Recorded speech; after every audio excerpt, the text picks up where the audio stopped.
할렐루야, 반갑습니다. 크리스마스가 되면 선물을 주고받습니다. 그 선물엔 대가가 따를 수 없죠. 대가가 따른다면 선물일 수 없습니다.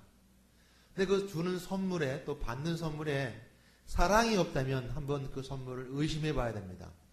혹시 뇌물수수나 또 아니면 악한 마귀에게 쓰임받는 도구로 사용되어지기 때문이죠.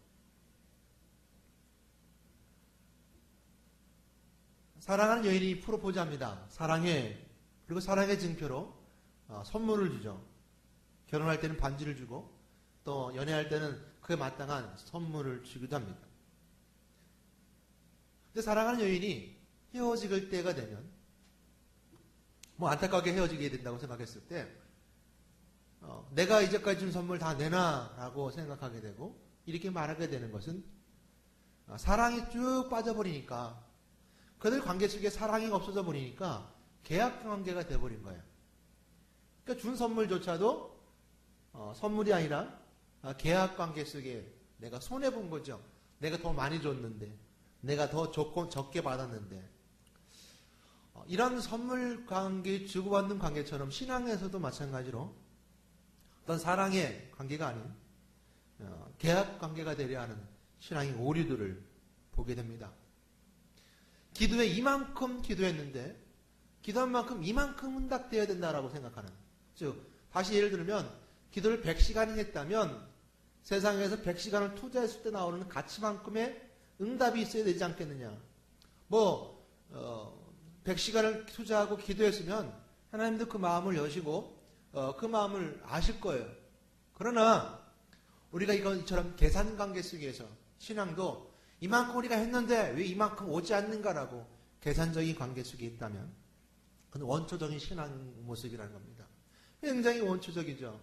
연산공식 플러스 마이너스만, 사칭연산도 아니죠. 플러스 마이너스만 생각하는 아주 근본적이고 단순한 원초적인 그런 신앙의 모습일 겁니다.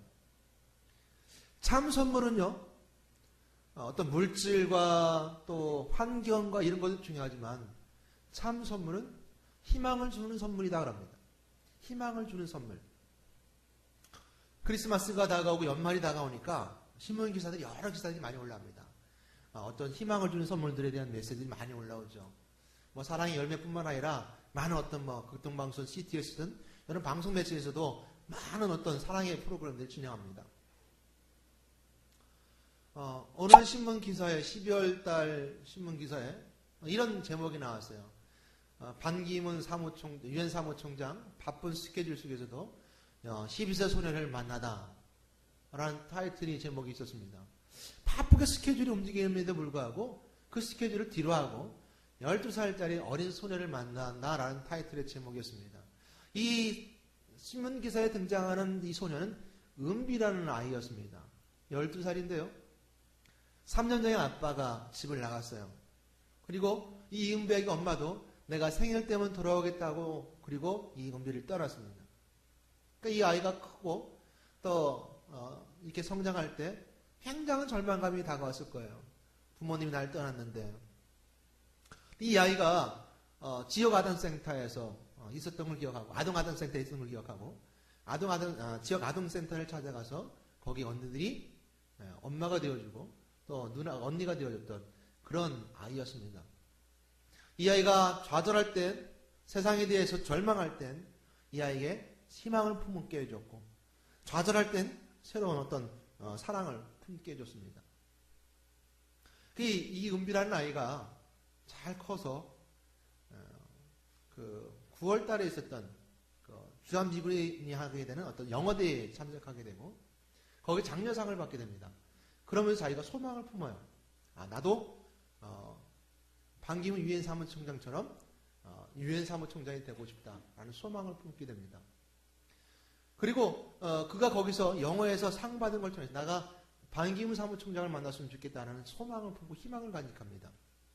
그 이야기를 들은 주변에 많은 어른들이 도와주기 시작했습니다. KT 텔레콤 회사도 그랬고요.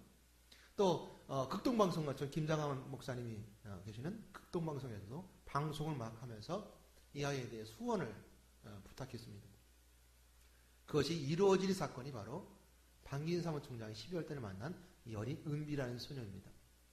이 소녀는 그런 소망을 품고 있을 때 반기문 사무총장이 이랬답니다. 자신도 1960년도에 고등학교 3학년 때 서울 한번 조차 가지 못했던 그가 존 F 케네디를 만나러 미국을 갔던 사건을 기억하면서, 그리고 그것이 자기에게 외교관이 되고 유엔 사무총장이 되게 되는 아주 평생의 직업이 됐던 것처럼 그런 희망을 주고 싶어서 그 아이를 초청했다 하는 신문 기사였습니다. 우리 연말에 가장 좋은 선물은 희망일 겁니다. 희망일 겁니다. 소망일 겁니다. 성경에서도 우리에게 말씀해 주시는 선물은 희망입니다. 물질의 축복, 풍성한 축복보다 더 큰 희망의 선물을 우리에게 메시지 가운데 말씀해 주고 계시는 겁니다. 우리에게는 5가지 하나님 주신 선물의 은혜가 있습니다. 성경은 선물에 대해 이렇게 말씀해 주고 계십니다. 선물을 주신 분을 알고 구할 때 주신다라는 것입니다. 그러므로 선물의 크고 많음은 주시는 분의 전적인 주권이라는 거예요. 크게 주든 많게 주든 이건 그 주시는 분의 주권이라는 거예요. 그래서 우리가 먼저 알아야 될 것은 주시는 분이 누군지 알아야 된다는 거예요. 그리고 구해야 된다는 거예요. 그때 주신다는 겁니다. 요한복음 4장은 우리 너무 잘 아는 말씀이죠. 사마리아 여인이 예수님을 만나게 되는 장면입니다. 우물가에서 예수님을 만나게 되는 장면 가운데 이 말씀이 있습니다. 요한복음 4장 10절 말씀이죠. 예수께서 대답하여 이르시되 내가 만일 하나님의 선물과 또 내게 물 좀 달라 하니가 누구인 줄 알았더라면 내가 그에게 구하였을 것이요 그가 생수를 내게 주었으리라. 우리가 내가 하나님의 선물을 알았더라면, 예수님 말씀하셨어요. 그리고 내게 물 좀 달라 하니까 누군지 알았더라면 너는 구하였을 것이라는 겁니다. 그래서 하나님의 선물을 구할 때, 하나님의 선물을 구할 때 우리가 중요한 것 중에 하나는 하나님의 큰 은혜의 선물을 주시는데 하나님의 선물을 먼저 알아야 돼요. 그리고 물 좀 달라 하니, 즉 목마름을 채워주는 그 물을 좀 달라 하니까 누구인지 알았더라면, 예수 그리스도를 알았더라면 내가 구했을 것이고 그는 주었을 것이다. 성경에 우리 주시는 성경 말씀 가운데 우리에게 주시는 선물 5가지는 뭐 더 크고 풍성한 은혜가 선물이 있죠. 5가지는 첫 번째, 창조하심을 통하여서 우리에게 무엇을 주셨어요? 생명을 주셨다는 것이었습니다. 창조하심을 통해서 생명을 주셨다. 태초에 하나님이 천지를 창조하시니라. 흙으로 사람을 지으시고 그의 생기를 불어넣으시니 생명이 된지라. 지은 것이 하나도 그가 없이는 되어진 것이 없느니라. 여러분, 우리가 창조주 하나님, 우리가요 모든 세계 만방의 자연 만물들은 하나님의 창조주 하나님을 증거합니다. 누구만 증거하지 않아요? 누구만 반대해요? 사람만 반대해요. 모든 자연이 창조주 하나님을 찬양하고 영광 돌리는데 사람만 난 창조되지 않았어. 난 창조되지 않았어. 나는 진화되었어. 사람만이 창조에 대해서 불만을 품고 의심을 품고 불만을 품습니다. 모든 만물 가운데 가장 아름답게 창조한 이 인간만이 하나님의 말씀에 의심을 품는다는 것. 참 우리 속에서 다시 한번 생각하게 되는 창조주 하나님에 대한 생각입니다. 내 생명이 어디서부터 왔으며 내 생명이 누가 주신 것이며 나를 어떻게 만들어졌을까? 하나님이 만들어주셨다는 거예요. 이것이 우리의 생명이라는, 내 생명은 하나님이 주신 선물이라는 거예요. 내가 만든 게 아니라는 겁니다. 여러분이 생명을 만들 수 있어요? 못 만들어요. 똑같이 인간을 만들 수 있어요? 못 만들어요. 하나님만이 하실 수 있는 일, 하나님만이 주실 수 있는 일들이에요. 그러니까 창조주 하나님. 그래서 만물을 창조함을 통해서 우리가 생명을 주셨어요. 이거 첫 번째 우리 생명의 선물입니다. 두 번째, 성육신 하심을 통해서 그리스도를 주셨어요. 말씀이 육신이 되어 그랬습니다. 우리 가운데 거하심에 하나님의 세상을 이처럼 사랑하사 독생자를 주셨습니다. 성육신 하심을 통해서 우리에게 그리스도를 주셨다. 그리스도는 메시아입니다. 구원자, 메시아. 하나님의 말씀이, 약속이 이스라엘 백성들에게 했던 그 약속의 말씀이 내가 너희들을 구원하리라, 너희들을 구원할 메시아를 보내리라, 그 약속의 말씀이 육신이 되었다는 겁니다. 이거 약속된 그 약속의 성취가 예수 그리스도를 성취되었고, 또한 지금 우리에게 말씀으로, 우리에게 성경 말씀 속에 예수 그리스도로 우리에게 증거되어지고 있습니다. 그러므로 성육신하셔서 우리에게 그리스도를 주셨어요. 이것이 하나님 우리에게 주신 선물입니다. 선물에는 받고 주고받는 대가의 의미가 없습니다. 계약입니다. 가룟 유다는 은 30에 예수님을 거래했어요.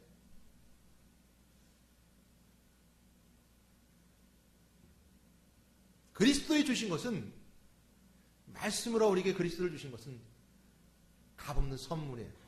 세 번째, 대속은 우리에게 구원을 주셨어요. 그러니까 찔리면 그게 채찍에 맞음으로 너희가 남을 얻었나니. 그러니까 친히 나무에 달려 그 몸으로 우리 죄를 담당하셨으니 우리가 죄에 대해 죽고 의에 대하여 살게 하려 하십니다. 대속의 선물로 대속을 통해서 우리에게 구원을 주셨습니다. 구원받는 자는 예수 그리스도의 십자가 대속의 은혜가 우리에게 있게 됩니다. 네 번째로, 부활을 통해서 우리에게 천국의 소망을 주셨습니다. 예수 그리스도가 죽으시고 끝난 것이 아니라 그 부활하심을 통하여서 천국을 마음속에 품게 되었습니다. 다섯 번째로, 성령을 통하여서 섭리적 돌보심을 주었습니다. 오늘 하나님께 주시는 5가지 이 선물 외에 많은 선물들이 있어요. 우리가 5가지 선물을 항상 기억하며 누려야 되는 삶을 살아야 됩니다. 이것이 신앙인의 모습입니다. 이것이 그리스도인의 모습이에요. 하나님의 창조주 하나님 나의 생명을 주셨다. 말씀을 통해서 나의 가운데 그리스도가 나와 함께 하신다. 그 그리스도가 죽으심을 통하여서 내게 구원받았다. 그 죽으시고 부활하심을 통해서 우리가 천국의 소망을 주셨다. 주님께 약속하신 성령이 초대교회 성도들에게 온 것처럼 우리에게도 성령이 오심을 통해서 성령의 돌보심에 따라 공동체가 하나 되고, 성령의 돌보심에 따라 약한 자를 강하게 하고, 성령의 돌보심에 따라 서로 사랑을 나누는, 또한 하나님의 역사하심을 증거하는 오늘 그 은혜가 우리에게 있어지는 것, 그것이 선물입니다. 교회는 이 선물을 항상 누리고 삶을 살아가야 됩니다. 우리는 조금 이 선물의 포장을 달리 할 수 있어요. 아이들에게는 아이들에 맞게끔 꽃을 잘 꾸며서 포장할 수도 있어요. 또한 연세 드신 분에게 연세 드신 분에 맞게끔 포장을 아주 멋스럽게 고급스럽게 해서 포장해서 드릴 수 있어요. 그러나 그 안에 선물은 변함이 없는 겁니다. 그 선물은 가장 값진 겁니다. 가장 소중한 겁니다. 이 크리스마스 이 이틀을 앞아놓고 하나님 주신 선물을 다시 한번 기억해 볼 때 예수 그리스도가 이 땅에 오셨던 분명한 그 선물의 은혜는 바로 이곳에 있게 됩니다. 우리는 조금 포장을 달리줄 수 있지만 그 포장이 다르다고 불평해서는 안 됩니다. 그 안에 진리는 변함이 없기 때문입니다. 아니, 그 포장이 다르다고 또 말할 수 있겠죠. 그러나 그 안에 진리는 다르다고 말해서는 안 됩니다. 그거에 대해서는 리액션도 커야 됩니다. 리액션이라는 건 그 선물 받는 자의 모습이죠. 우리는 값없이 받았기 때문에 했습니다.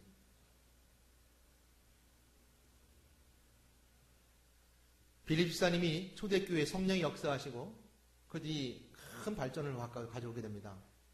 그래서 거기서 집사님들을 세우게 됩니다. 7집사를 세우게 되고 7집사를 세우게 됐을 때 그 7집사는 지금 우리가 세우고 있는 서리집사를 다르게 사역하는 7집사를 세우게 됩니다. 봉사하고 헌신한 자들로 7집사를 세우게 되고 그 가운데 두 집사님이 그 위에 성경 말씀 속에 기록되게 되는데 스데반 집사님하고 빌립 집사입니다. 스데반 집사님은 순교로서 본을 보였고 빌립 집사는 전도로서 본을 보였는데 빌립 집사가 사마리아 지역을 자나니에서 복음을 증거했습니다. 그래서 거기 많은 이적들이 일어났어요. 많은 이적들이 사도행전 8장 말씀이 나옵니다. 사도행전 8장 1절로 17절 정도까지 가게 되면 빌립 집사님이 막 이적이 일어나게 됩니다. 그러자 그 소리를 듣고 예루살렘에서 베드로 요한을 파송하게 되죠. 그래서 거기서 가보니까 그들이 침례는 받았어요. 예수 이름으로 침례는 받았는데 성령이 임하지 않았습니다. 그 베드로 요한이 안수를 합니다. 안수를 하고 성령이 그들에게 임하게 되는데 그 과정 가운데 빌립 집사님이 사마리아 지역에서 막 복음을 증거할 때 이적이 일어날 때 그 누가 있었냐면 마수라는 시몬이라는 사람이 있었어요. 이 시몬이라는 사람은 마수라는 사람으로서 사람들에게 아주 촉망받는 사람이었습니다. 아주 사람들에게 이렇게 존경받는 사람이었어요. 근데 그도 예수를 믿고 침례를 받았어요. 그러고서 베드로 요한이 와서 안수함을 통해 성령이 임하는 걸 보고 이 마수라는 시몬이 이렇게 말합니다. 내가 그것을 돈으로 살 수 있는가? 나도 그 성령 임하는 것을 돈으로 사고 싶다. 라고 말하자 사도행전 8장 20절 말씀에 베드로가 이렇게 말합니다. 베드로가 이르되 내가 하나님의 선물을 돈 주고 산 줄로 생각하였느니 내 은과 내가 함께 망할지어다. 하나님의 선물을 돈으로 살려고 한다는 건 내가 망할 것이다.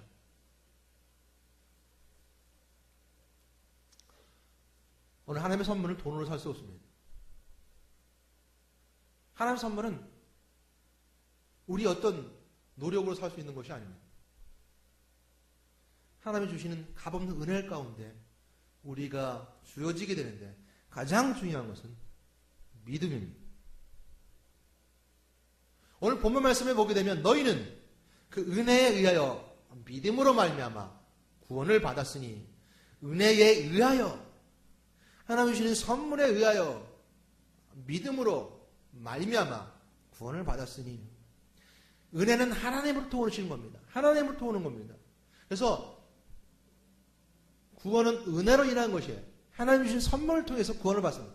내가 내 생명이 하나님께 속한 것이 하나님 만들어 주셨으며 예수 그리스도가 이 땅에 오심을 통해서 그를 구세주로 믿는 자마다 구원받게 되는 은혜가 있고 예수께서 죽으시니 부활하셨던 것처럼 주님과 함께 그 천국에 함께 한다는 소망을 믿는 자들에게 구원의 은혜에 있는 것은 하나님 주신 선물을 믿고 그것을 우리가 받아들일 때 구원의 은혜가 그것에 있게 됩니다. 그러므로 은혜로 인하여 구원을 얻습니다.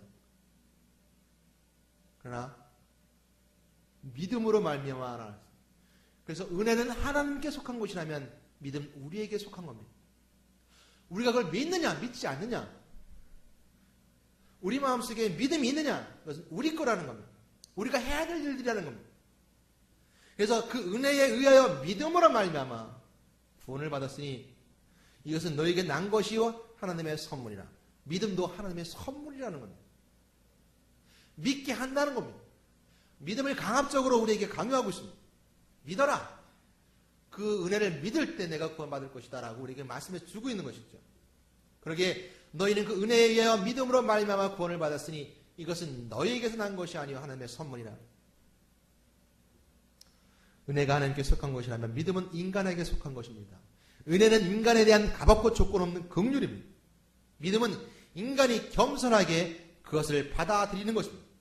그 은혜를 겸손하게 받아들이는 것이 바로 믿음입니다. 죄로 죽은 인간이 하나님의 은혜를 겸손하게 받아들일 수 없으므로 하나님은 강권적인 은혜의 역사로 인간에게 믿음을 선물로 주신 것입니다.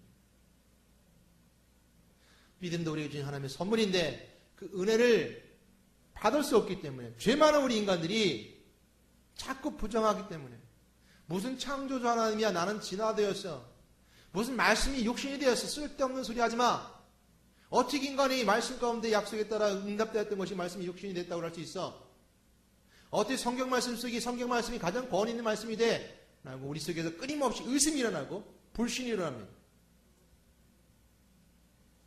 그때 우리에게 믿음을 선물로 주셨어요. 믿게 하는 겁니다.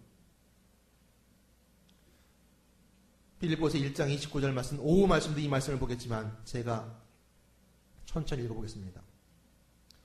그리스도를 위하여 너에게 은혜를 주신 것은 다만 그를 믿을 뿐 아니라 또한 그를 위하여 고난도 받게 하려 하심이라.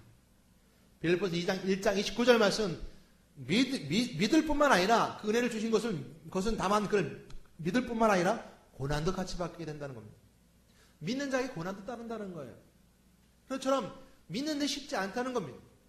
믿어야 된다는 겁니다.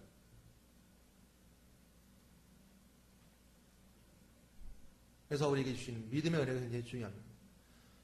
믿음은 어디서 납니까? 믿음은 들음에서 나면 들음은 그리스도의 말씀으로 말미암았느니라. 말씀을 들을 때 믿음이 생기는 겁니다. 믿음이 우리에게 주어진 은혜의 선물입니다. 우리가 믿음의 마음을 품어야 되고 믿음을 간직해야 됩니다.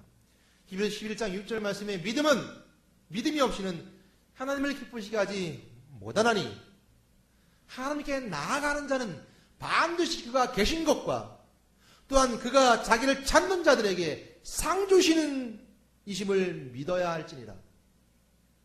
이것이 우리에게 믿음입니다. 믿음이 없이 하나님을 기쁘시게 못한다 그랬어요. 히브리서 11장 6절 말씀입니다. 하나님께 나아가는 자는 반드시 그가 계신 것과 하나님이 계신 것과 또한 하나님이 자기를 찾는 자들에게 하나님을 찾는 자들에게 상 주시는 이심을 믿어야 할지니라. 은혜의 선물입니다. 그러니까 믿음으로 나가는 자리입니다. 오늘 믿음이 없는 세대 속에 있습니다. 성탄절을 맞이해서 세상이 쾌락 속에 따라갑니다. 그래서 예수 그리스도에 믿음이 없어요. 예수 그리스도는 알아요. 근데 예수 그리스도에 대한 믿음이 없어요. 세상에 나가서 예수가 누구냐고 물어보세요. 모르는 사람이 있으니까. 다 알아요. 근데 예수 그리스도 믿는 믿음이 없어요. 예수 그리스도 구세주를 믿지 않아요. 예수 그리스도 선물로 믿지 않아요. 예수 그리스도 대속의 은혜를 믿지 않아요. 그래서 우리 마음속에도 마찬가지입니다. 죄 많은 우리 영혼들이 자꾸 믿음보다는 의심이 먼저 앞서게 하고 희망보다는 절망이 앞서게 하고 세상 가운데 소망을 품기보다는 좌절하게 하고 불만하게 만드는 것. 우리 속에 너무 많은 것이 가득 차 있다는 겁니다. 그러므로 우리에게 필요한 것은 순종입니다. 믿음 뒤에 따르는 것은 순종입니다. 우리에게 순종을 요구하시는 거예요. 아브라함 믿음도 마찬가지 순종을 요구하셨던 것처럼 우리에게 순종을 요구하시는 겁니다.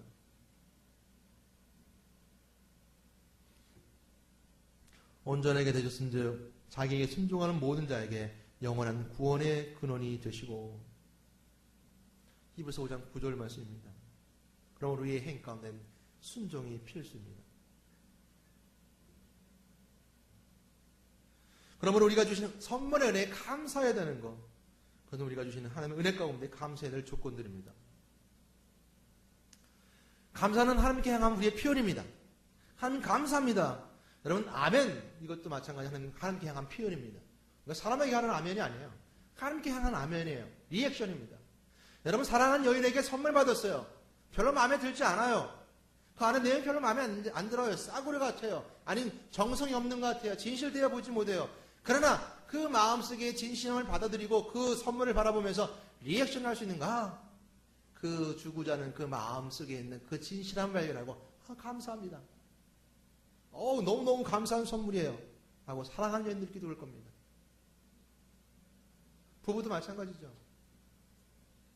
그 선물 받아보고 자기에 꼭 맞지 않는 옷이라 하더라도 자기가 걸쳐보고 말하기를 꼭 맞아요. 너무너무 이뻐요. 라고 말할 수 있는 리액션. 함께 향한 리액션. 아멘입니다. 하나님 감사합니다. 라고 말하는 것도 함께 향한 거예요. 하나님 주신 은혜에 감사하다고 하는 거예요.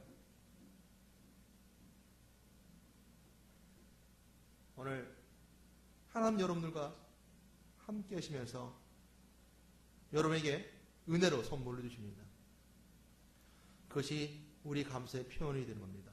항상 기뻐하라, 쉬지 말고 기도하라. 범사에 감사하라는 말씀 속에 담겨진 의미는 범사입니다. 오늘 하루입니다.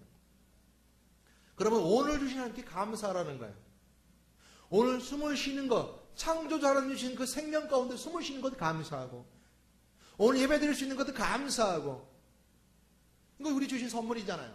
하나님께 감사하는 거예요. 그것이 오늘을 가장 행복하고 값지게 보낸 하루게 될 것입니다. 그러나